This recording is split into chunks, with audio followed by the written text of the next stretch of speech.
a vaccine that would take into consideration a One Health approach, looking at cycle of transmission of this virus and trying to disrupt its transmission cycle at each step of the way. I think that's the best way to go.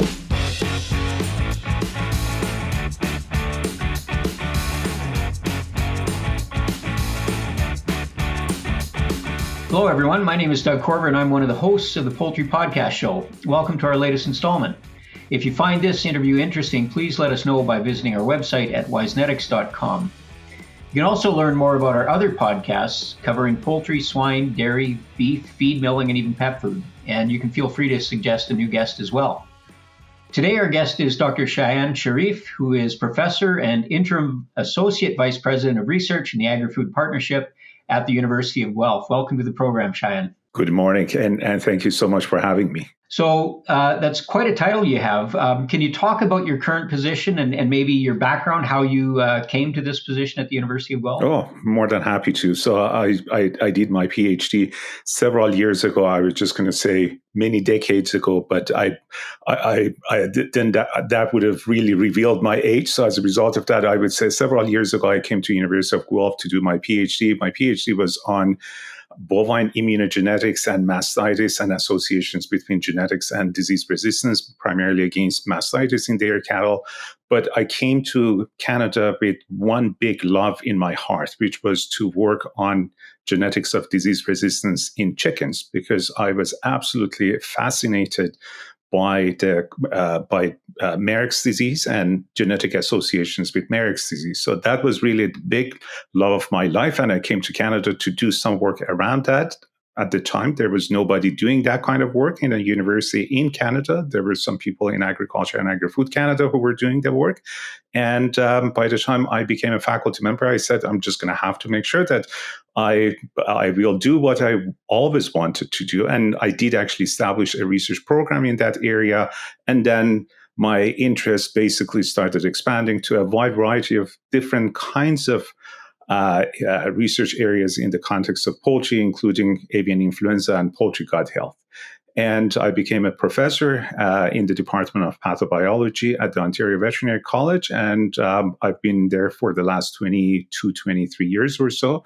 And then I became associate Dean Research and Graduate Studies at the Ontario Veterinary College. And when the opportunity arose and there was a vacant position for Associate Vice President Research in the area of Agri-Food Partnership, I was tapped on the shoulder and they said, would you be interested in doing that? And since I'm always ready for new challenges, I accepted the new challenge.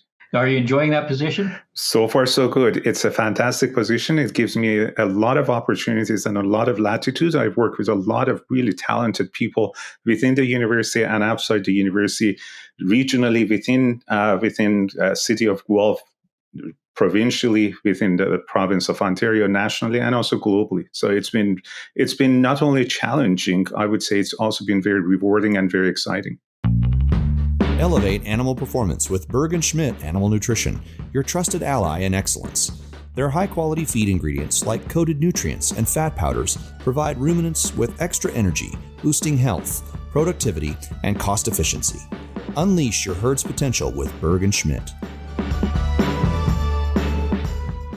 So you started off in cattle, but what was it about poultry or Marek's disease in poultry that really drove you to change gears and work in that area? So my main interest was really Marek's disease. And because Marek's disease happens in chickens, I became interested in chickens. And as a matter of fact, I did some practice as a poultry veterinarian in the Iranian poultry industry in the early 90s. The main reason I became interested in Marek's disease is that it's probably the only disease for which we can commercially select animals to have high genetic resistance against the disease. So that was one very important thing. The other thing that really attracted me to Marek's disease was that I knew at the time in the 80s when I was a student, when I was a DVM student or Doctor of Veterinary Medicine student, I realized that it's a disease caused by a virus. It's an oncogenic virus, which means that it can cause cancer. So I thought to myself, this is very interesting. So you have genetic of disease resistance against a virus that causes cancer. So that's number one. Number two, you have a vaccine that is commercially used against an oncogenic virus. So that was also another interesting thing for me, that you can actually develop a vaccine against cancer.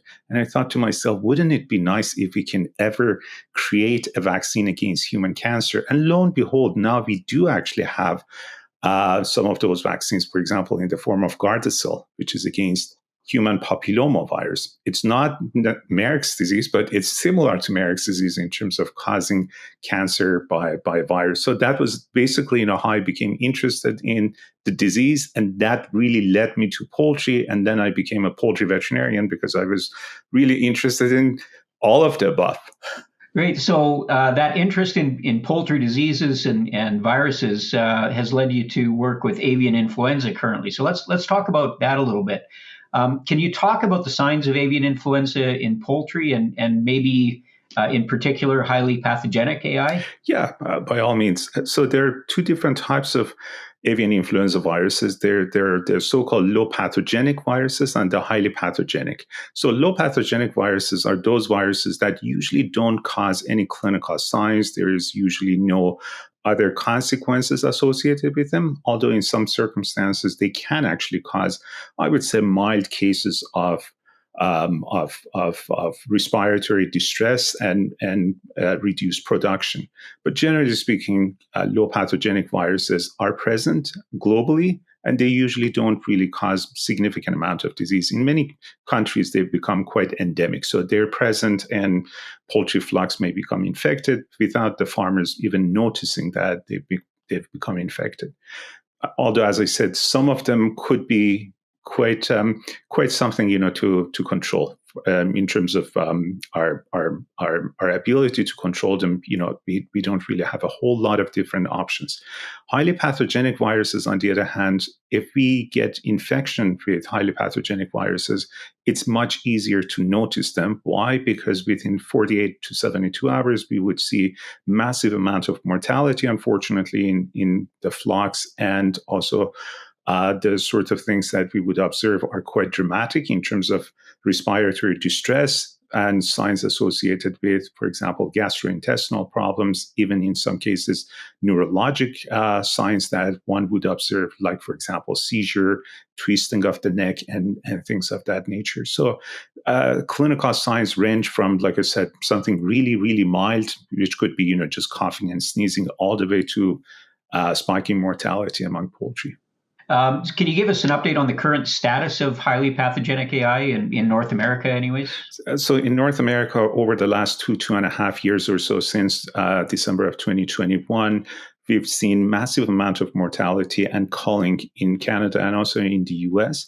In the US, they've had over 82 million poultry culled because of avian flu, of this particular clade of highly pathogenic avian influenza. And in Canada, we've had between 11 to 12 million poultry culled because of that. And based on my assessment of things and also based on CFIA data that is currently available, it appears that this virus has really crisscrossed our country many times over. It started in December of 2021 in Eastern Canada, and it has gone back and forth between Eastern Canada and Western Canada.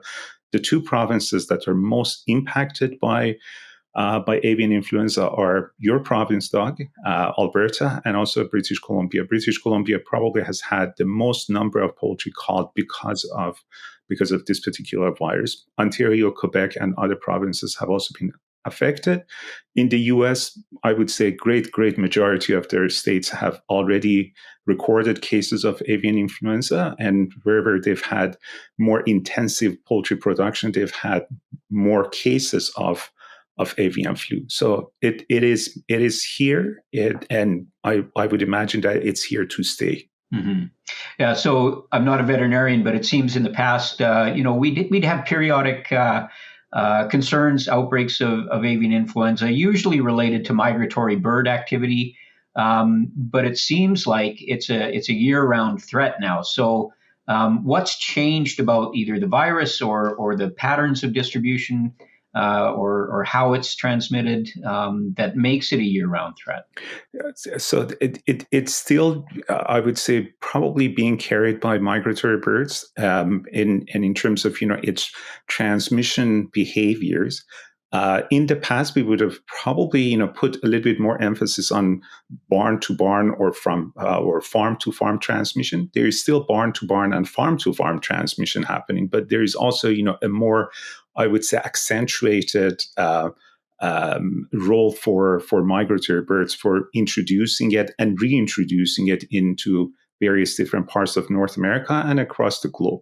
But it doesn't mean that it's just migratory birds. It could be a combination of many different elements that are at play here. And like I said, in the past, we would have probably put more emphasis on horizontal transmission from one farm to another farm. But it seems that, in some geographical locations, that seems to be, the main route of transmission. Whereas in some other location, it seems that it's primarily migratory birds. So like I said, it's really becoming a combination of all of the above. But one thing is for sure, the virus has actually changed its behavior. So this particular type of virus emerged not very long time ago. If you go back to early 2000s, late 1990s, the ancestral virus emerged at that point of time, and it evolved to the extent that this virus is connected to the ancestral virus that emerged 25 years ago or so. But it has, I would say, evolved to the extent that it is now, I would say, more infectious for a wider variety of avian species and also mammalian species. The ancestral virus wasn't actually as infectious as this one, especially for mammals. It could jump randomly to some mammals, and then it wouldn't actually be able to penetrate into those populations. Whereas this particular virus seems to be jumping the species barrier, and it can actually infect a much wider array of mammalian species. Yeah, that's interesting. There have been reports of avian influenza in marine mammals like seals. Recently, avian influenza has been discovered in dairy cattle and actually causing disease in dairy cattle. So, what is it? Is it simple to explain what's changed that allows that? Maybe there are two different things: the increase in pathogenicity, but also the ability to jump that species barrier. Yeah, so I think in case of the dairy cow situation that we are currently dealing with, and also it's not just for dairy cows. There was also a case in goats. So it seems that this virus has adopted something that allows and enables the virus to jump the species barrier. If you'd asked me this question 8 weeks ago, let's say in early March, I would have said cows or ruminants in general would be the bottom of the priority list for susceptibility to avian influenza, because we knew that ruminants might become infected. There was some evidence in the literature, and you really had to work hard to experimentally infect ruminants. But the fact of the matter is that, we've been proven wrong. We've been proven wrong many, many times. And this is actually one of those times that we had to accept the fact that we didn't really understand biology and behavior of this virus. So it's been, I think, a very humbling experience for many of us that we couldn't really figure out what the next move of the virus is going to be. So has it changed? We believe it has changed, but could we have predicted its change? I would say not to my knowledge, not as far as I know. We could have never said, with any degree of confidence that the next move for the virus would be to infect cattle, and not only infect them, but also being shed in copious amounts in milk. That wasn't really anything on the radar screen for many of us. Mm-hmm. So the mutations or the changes, really, as far as we can understand, are random. So it's hard to get ahead of those changes. So. Maybe I don't want to fearmonger, but are there other emerging avian influenza types that we should be keeping an eye on? Obviously, this is not the only avian influenza virus that is going around. There are other kinds of highly pathogenic avian influenza viruses. Some of them are H5N1, and some of them are basically H5NX. So H5NX viruses in general, and X denotes that, we don't really know what type of N protein they carry. And like I said, it could be any of the N proteins, and there's a multitude of different N proteins that could combine with H5, creating new viruses. So that's one concern that we have, that there are a lot of different kinds of H5N6 viruses that are going around. The other thing that I'm also just going to introduce here, and I briefly alluded to that in the beginning, is the fact that there are low pathogenicity viruses, such as, for example, H9N2 viruses that are present across the globe. They don't necessarily cause any disease. Some of them might cause disease, but very, very mild disease, something, that we wouldn't even, want to vaccinate against. However, H9N2 viruses also have a tendency to basically exchange their genetic material with other viruses, with other influenza viruses. So as a result of that, you could have an H5NX virus that has different bits and pieces of, for example, H9N2 viruses that are low pathogenicity viruses. The other concern that a lot of people have is the possibility that human influenza viruses may exchange their genetic material with H5N1 viruses or pig viruses, pig influenza viruses. And as a side note, I should mention that a lot of pig farms in Canada and globally, they have cases of porcine influenza that they can also exchange their genetic material with H5N1 or H5N6. So we are not really looking at a very small pool of viruses. We are really looking at a very extensive list of viruses that can be potentially dangerous, or they can donate their genetic material to other viruses and enabling them to do things that we've never even thought of doing. I'd like to remind our audience that if you find this or any of our previous topics worthwhile and informative and interesting, please subscribe to the Poultry Podcast Show YouTube channel. And you can do this by clicking on the bell icon to receive our notifications. And if you would like to share the video, please feel free to do so with your colleagues. Shayan, your research focuses on how the chicken immune system recognizes viral pathogens. Are there some specific approaches that you're using that are particularly relevant to your work in avian influenza? Yeah, so I think one of the big things here is to understand better what are the antigens or molecular determinants of the virus that would induce a very good amount of immunity in chickens. And there are two types of antigens, or those molecular determinants, that are extremely, in my scientific lingo, are immunogenic, meaning that they can induce good amount of immune response, and also they're protective. Both of them are on the surface of the virus, the so-called HA and NA, hemagglutinin and neuraminidase antigens. So we are focusing on those, specifically actually on HA, in order to better understand what we can do to not only induce a good amount of immune response, but we can also induce an immunity against a wide variety of different types of viruses. That would be, I would say, the holy grail of vaccination against influenza, not just avian influenza, but influenza viruses in general for humans, horses, pigs, etc. So the focus at the moment in my lab and also in many other labs is to better understand what we can do to not only induce a good amount of immune response and immunity, but immunity against a wide array of viruses. So that's a nice stepping off point for my next question, which is if we're learning about recognition of the viral antigens, developing vaccines, what's limiting us from vaccinating against avian influenza? So that's a multi-billion-dollar question that I'm going to have to try to answer as much as I can. So a number of things are in our way. Number one is that vaccines, as we've learned from COVID-19 vaccines and the whole strategy for COVID-19 vaccination, we've learned that uptake could be an issue. Not everyone wants to vaccinate their flock. And then the question is, if you have some farms that are vaccinated and some farms that are not vaccinated, then what would happen if the virus comes in?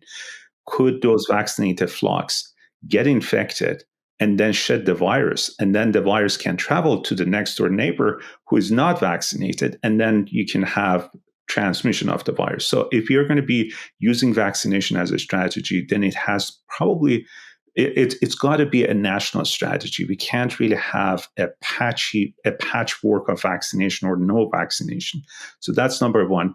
Number two is that at the moment, most countries have strict regulations for importation of poultry meat or poultry eggs from countries that have done vaccination.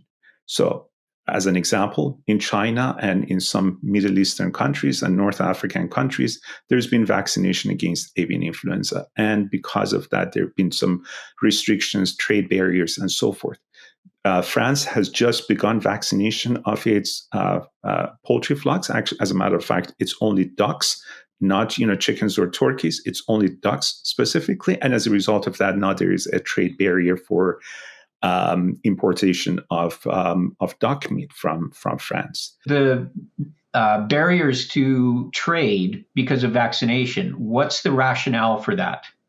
So the rationale for that is that there is always the possibility that you vaccinate the animal, but the animal may actually become infected, and you would not be able to tell the difference between vaccinated and infected animal. So if you look back at some of the older vaccine technologies, those vaccine technologies would not enable the farmer, the veterinarian, or animal health authorities to be able to tell the difference between vaccinated and infected animals. So those countries that impose trade barriers are concerned about the possibility that by importing poultry meat from a vaccinated flock, they might also get the virus within, the poultry meat or poultry eggs. So that's basically the concern. However, newer vaccine technologies actually would be able to differentiate between vaccinated and infected animals, the so-called DIVA, or differentiation between infected and vaccinated animals. So it's not really scientifically a good rationale. Then it becomes more of a political decision as to whether or not, country X wants to impose a trade barrier against country Y, using vaccination as for lack of a better word, an excuse to impose those barriers. However, we are actually moving in the direction of easing some of those barriers at an international level. For example, in the European Union, there is now a much better understanding of what would happen if a country wants to start vaccination. So that's one of the biggest issues in terms of whether or not it's a cost-effective measure because of trade barriers. Then on top of that, there is also another part that is scientifically sound, which is when you do vaccination, you must do extensive surveillance of the vaccinated flocks, just to make sure that, as I said before, those vaccinated flocks do not become infected. And if they become infected, then you have to have a very good plan of action in place as to what you're going to do with the vaccinated flock that has become infected with avian influenza. And that's going to be a very costly endeavor for governments or for producers. And then the question is, what is, again, the cost-benefit analysis of vaccination? I think these are all good rationales, but here we are at the juncture that we are required to do something, because it seems that the virus is not only impacting poultry industry, it's not impacting dairy industry. Even the beef industry is experiencing some of the issues. For example, Colombia a couple of weeks ago put an embargo on beef being exported from the U.S., not because beef are catching the virus. There is no evidence that beef cattle can become infected. It's primarily in dairy cattle, dairy cows, and to some extent maybe in goats. So no evidence in beef. However, Colombia has already imposed a ban on American beef. So we talked earlier about the impact and the presence in Canada and the United States, but it sounds like it's a global issue. So it will be interesting to see what happens with the attitudes and the regulations around vaccination in the coming months and years. Yes, indeed. And I think, if anything, I don't really have a crystal ball, but if I have my imaginary crystal ball, I think probably we're going to see a more, more receptivity towards vaccination, even though vaccination has its own caveats and it's associated with certain things, such as, for example, massive amounts of endeavor that would have to be put in place for surveillance. I think we are moving in that direction in some shape or form. And even if it's not for this particular virus, I think in the future, it's not a matter of if we are going to have more of these emerging viruses. It's just a matter of when we are going to have these emerging viruses. Because, it's quite easy to predict that over the next several years, probably we are going to have different kinds of avian influenza viruses emerging. We can't predict when, how, and to what extent they're going to be pathogenic. So what we do now is, first of all, we need to, as far as I can see, expect the unexpected, because 8 weeks ago, we had no expectation that this virus would jump into cattle. So that's something, that we have to be modest and very humbled and accept the fact that we don't really know a whole lot about the virus and how it behaves and what it wants to do in the future. So we need to be ready for anything that this particular virus would do, but at the same time, we have to expect the unexpected for other viruses that are just waiting for the right time and the right milieu for them to emerge. So anything we do now for easing things around trade barriers and putting in place really good strategies for vaccination would be also beneficial for the future. Mm-hmm. Let's talk a little bit about a One Health kind of approach to controlling avian influenza or other diseases. What does that look like? It probably involves in vaccination, but what else? What other things can producers do? Yeah, so I think the One Health strategy is basically focusing on the three elements of One Health, which is human health and public health, plus animal health, plus environmental health.